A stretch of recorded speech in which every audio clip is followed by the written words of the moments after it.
Bienvenidos, bienvenidas a Punto de Vista. Trabajaremos tres temas centrales. Una serie de cumbres globales, el papel del sur en esas cumbres globales. Dos, estaremos trabajando la preocupación por el asesinato y la violencia contra defensores y defensoras del medio ambiente en nuestra América. Y tres, el caso Casanare, ejecuciones extrajudiciales en Colombia.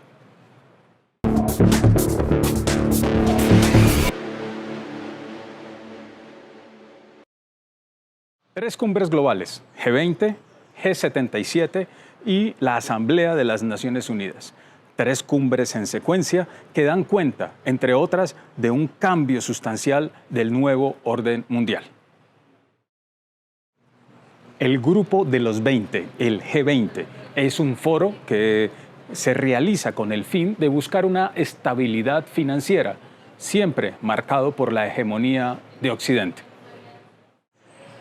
En 1973, como respuesta al fenómeno del shock petrolero, la crisis profunda económica que se generó en esta década, países como Estados Unidos, Inglaterra, Alemania, Francia se reúnen para hacer frente a este fenómeno. Posterior, se unen a este grupo Canadá, Japón e Italia. Y ahí nace el G7. En 1998, el G7 convoca a otros 13 países con el fin de hacer frente a la crisis que en esa década nuevamente se presenta. Y en esta oportunidad convoca países más allá de Occidente. Ahí nace el G20. En este año se realiza nuevamente el foro del G20 y en esta oportunidad su centro fue en la India. Allí se realizó la reunión de este importante foro internacional que tiene por objetivo la estabilidad financiera bajo los parámetros de Occidente. El primer ministro del país organizador, la India, invitó a la Unión de Naciones de África, que se convocan en esta Unión de Países Africanos. Es un nuevo miembro, un nuevo integrante del G20, el miembro número 21, ampliando así una cadena de países que no están sujetos a los pensamientos y a los lineamientos de Occidente. Crisis económica global, el cambio climático y la guerra que se desarrolla en Ucrania fueron los temas que tensionaron esta cumbre. Este foro no llegó a consensos, lo que marca que hay nuevos actores no occidentales que están poniendo condiciones y eso hace que el mundo esté cambiando, que esté girando hacia una nueva forma de poner condiciones y tomar decisiones. Y esa es tal vez la conclusión más importante de este foro global. Es clara la fuerza que están tomando los países y las agrupaciones no occidentales y eso ha preocupado a Estados Unidos, a Europa, al punto que ahora están, por lo menos discursivamente, hablando de la necesidad de refundar, reorganizar, reestructurar el Banco Mundial, el Fondo Monetario Internacional y ahora promueven una alianza para generar una infraestructura de interconexión vial que lleve Europa conectada a la India, alterno tal vez a la ruta de la seda que avanza por todo el mundo y que está apalancado por China. G77 más China. El G77 es la mayor organización intergubernamental que reúne a los países en vías de desarrollo convocados por las Naciones Unidas. La Cumbre del Sur es el órgano decisorio del Grupo de los 77, del G77. Antonio Guterres, secretario general de las Naciones Unidas, en su discurso inaugural enfatizó en el G77 que el mundo occidente, el sector financiero global, le está quedando mal, no le ha cumplido a los países en desarrollo. Esta cumbre del G77 sí llegó a acuerdos y sí llegó a consensos. 134 países firmaron de manera conjunta el documento final. Temas a resaltar de esta cumbre del G77. 1. liberar a los países que vienen siendo bloqueados, intervenidos de manera injusta, vulnerando los derechos fundamentales de sus pueblos por parte de los Estados Unidos y de Occidente, caso Cuba, caso Venezuela, que no siga implementándose esta estrategia como mecanismo de control frente a los países. Un cambio urgente en la estructura financiera global. El presidente de Cuba, Díaz-Canel, en su discurso inaugural de esta cumbre, reafirmó cómo estas medidas tomadas por el Fondo Monetario y el Banco Mundial vienen afectando desde hace ya décadas a los países del sur, empobreciendo y sometiendo a sus pueblos. Se comprometieron a impulsar el diálogo y las relaciones sur-sur. Acordaron seguir trabajando en esas relaciones sur-sur por el desarrollo de la ciencia y la tecnología como una apuesta por alcanzar niveles de desarrollo, de equidad en los pueblos del sur. Hacer frente a la crisis climática y cambiar deuda por acciones climáticas. A su vez, México anunció su regreso al G77, más China. El 19 de septiembre se realizó la cumbre número 78 de la Asamblea General de las Naciones Unidas. El mundo ha cambiado, pero nuestras instituciones no. Esa es una de las afirmaciones de Antonio Guterres, secretario general de las Naciones Unidas, frente a los retos que hoy, en un mundo que ha cambiado, enfrenta este organismo. De no cambiar y no hacer ajustes, afirma Antonio Guterres, se corre el riesgo no de solucionar problemas, sino de generar muchos más. Las reformas deberían empezar por el Consejo de Seguridad de las Naciones Unidas y continuar con ese andamiaje financiero internacional que hoy somete al mundo y sobre todo al sur a la pobreza. Guterres también recordó en su discurso inaugural que una de las misiones esenciales e históricas de las Naciones Unidas es conservar la paz. Es muy claro que no lo está cumpliendo. Algo que también queda claro en esta Asamblea General de las Naciones Unidas es que los objetivos a 2030 no se van a cumplir, los objetivos de desarrollo sostenible. Las situaciones de la guerra, el hambre, la desigualdad, así lo reiteran. Diversas voces coincidieron y fueron enfáticos en exigir el levantamiento de los injustos bloqueos como medidas impositivas que denigran de las sociedades y ponen en riesgo a pueblos enteros. Nuestro país sufre un cerco real, una guerra económica extraterritorial cruel y silenciosa. Se acompaña de una poderosa maquinaria política de desestabilización con fondos millonarios aprobados por el Congreso de los Estados Unidos con el fin de capitalizar las carencias que provoca el bloqueo y socavar el orden constitucional del país y la tranquilidad ciudadana. A pesar de la hostilidad de su gobierno, continuaremos tendiendo puentes con el pueblo de los Estados Unidos, como hacemos con todos los pueblos del mundo. Enfáticos en afirmar que es necesario cambiar la arquitectura de esa estructura financiera global que hoy somete a los pueblos a la pobreza. Los riesgos de perpetuar este presente son muy altos. La arquitectura financiera mundial solo sirve para concentrar el ingreso en muy pocos y para marginar a vastas regiones del mundo. Ya no hay más tiempo para seguir hablando, es hora de promover la justicia social en el mundo. Los países del sur global hemos compartido históricamente muchas miradas sobre el sistema internacional y sobre la responsabilidad que les cabe a los organismos multilaterales en materia de desarrollo, paz y seguridad global, cooperación y descolonización. Nuestra región se encuentra frente a una oportunidad histórica. Cuenta con la energía y los alimentos que el mundo demanda. Nuestro desarrollo depende de que tengamos la capacidad de aprovechar esos recursos. El lema de la Agenda 2030 es que nadie quede atrás, que nadie pierda para siempre el camino de la justicia y el desarrollo. Estamos convencidos de que ese es un noble propósito, un noble objetivo que vale para los individuos y vale para los pueblos. Pero por favor, no convirtamos ese objetivo, incentivo en la entramuerta. Después del arrepentimiento, no sirve de nada. El arrepentimiento no repara las vidas estropeadas, la vida sin futuro, y mucho menos devuelve las vidas perdidas. Muchas gracias.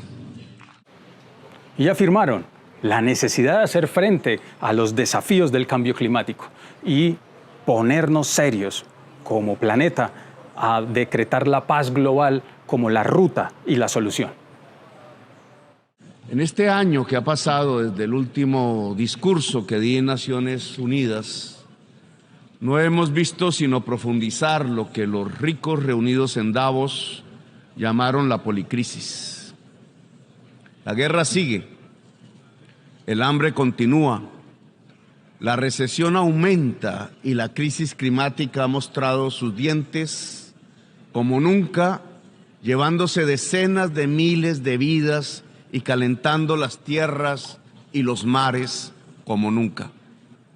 Ha sido un año en que la humanidad ha perdido y ha avanzado sin titubeos los tiempos de la extinción. Propongo que Naciones Unidas auspicie cuanto antes 2 conferencias de paz, la una sobre Ucrania, la otra sobre Palestina, para recuperar el tiempo perdido. 2 simples cosas: acabar la guerra y reformar el sistema financiero mundial. Tal vez sea necesario reformar o refundar las Naciones Unidas, en el sentido que se respeten los derechos de los pueblos y se tenga en cuenta la voz del sur global. Porque la ONU está anquilosada, empolvada, necesita una sacudida. Es pues un florero, una vitrina, es para ir a hablar allá, unos cuantos minutos de fama a los gobiernos del mundo, que yo no sé si los escuchan, cada vez menos.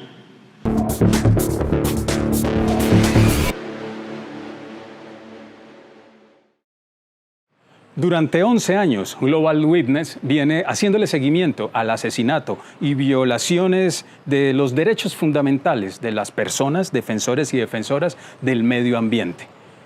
El mundo ha venido cambiando, pero lo que no ha cambiado es el asesinato y persecución contra los defensores del medio ambiente. El 88% de los asesinatos de líderes, defensores y defensoras del medio ambiente ocurrieron en nuestra América.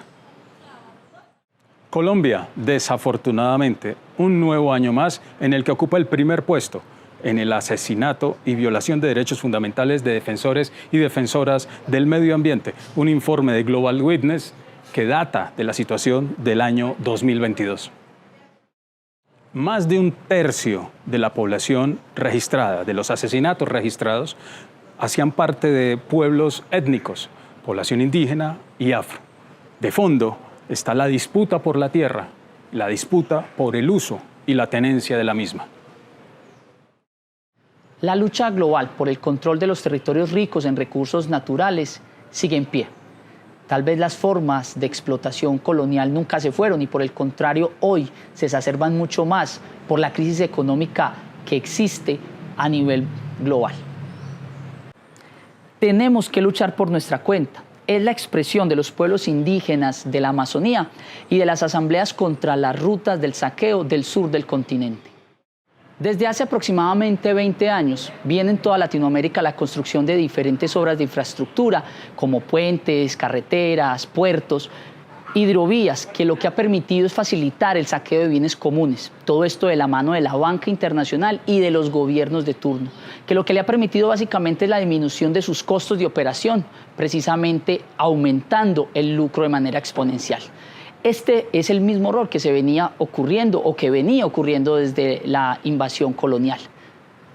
Para ampliar más información acerca de este tema, escuchemos el punto de vista de Eli Jiménez del colectivo El Quintral de Chile, precisamente de la Asamblea contra las rutas del saqueo.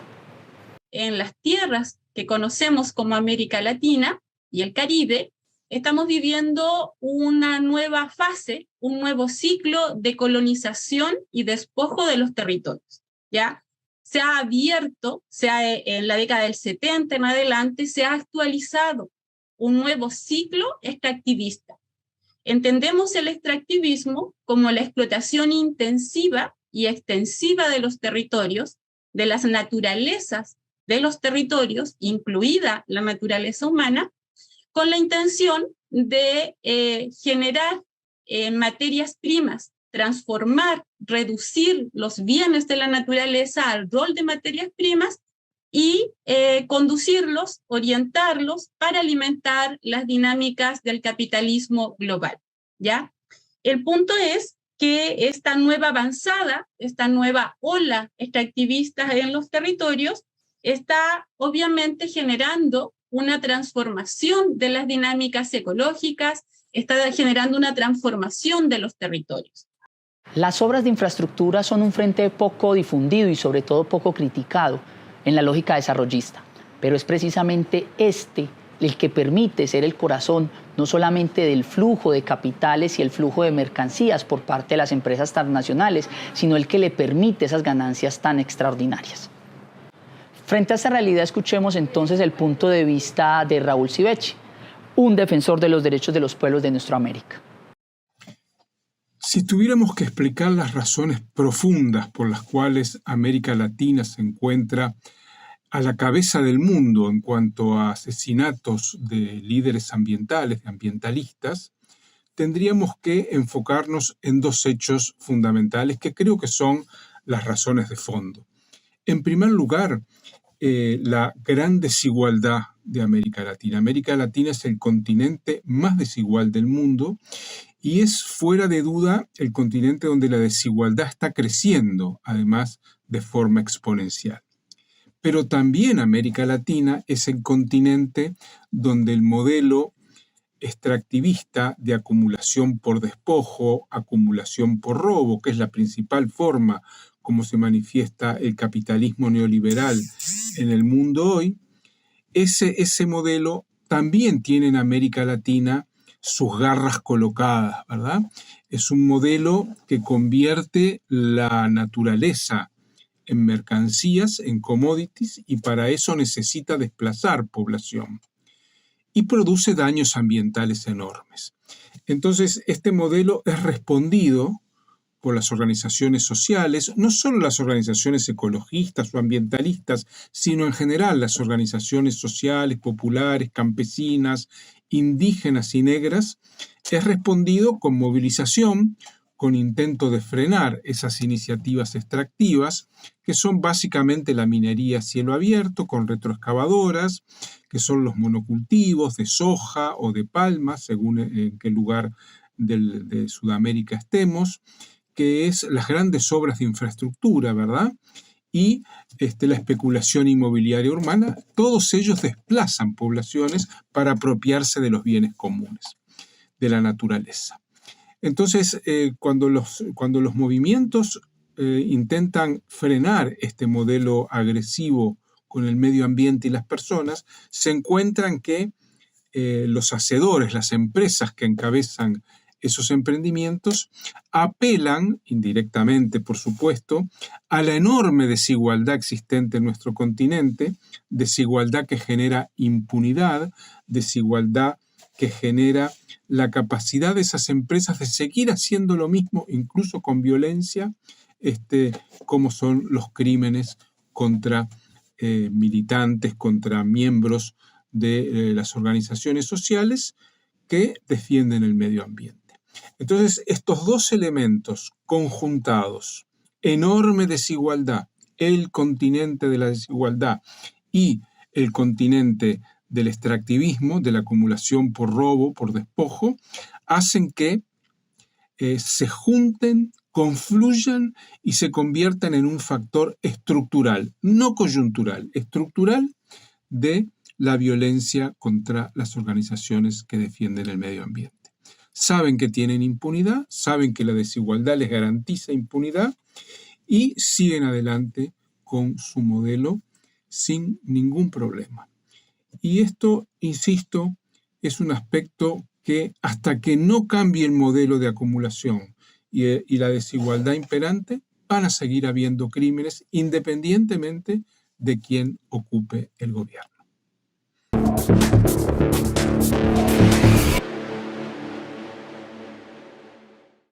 Durante 3 días de audiencia en Yopal Casanare, 21 militares, un exfuncionario del DAS y 2 civiles reconocieron su responsabilidad en los falsos positivos cometidos en esta región. Comparecieron por cometer presuntamente 296 asesinatos de civiles y presentarlos como bajas en combate entre los años 2005 a 2008. El general Torres Escalante reconoció haberse vuelto el líder de una organización criminal. Ninguna de estas investigaciones arrojó resultados concretos y definitivos. Muchos, por no decir todas, facilitaron la impunidad de las ejecuciones extrajudiciales de personas inocentes. La ineficacia de estas investigaciones generó confianza y motivación adicional para que miembros de la unidad bajo mi mando siguieran perpetrando estos crímenes. Debo señalar que fui irresponsable en el trato del señor defensor del pueblo regional Casanare, doctor Mauricio Mojica Flores. La evidencia coincide con otros lugares como Norte de Santander, Dabeiba y la Costa Caribe, siempre demostrando que existe un patrón criminal independientemente de la región donde se dio dicho fenómeno.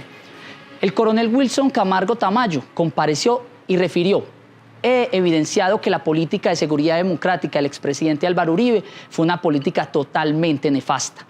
En igual sentido, el sargento Wilson Burgos refirió que gracias a la JEP hoy se está sabiendo la verdad, porque hace 10 años él estaba diciendo mentiras, estaba tratando a sus familiares como subversivos.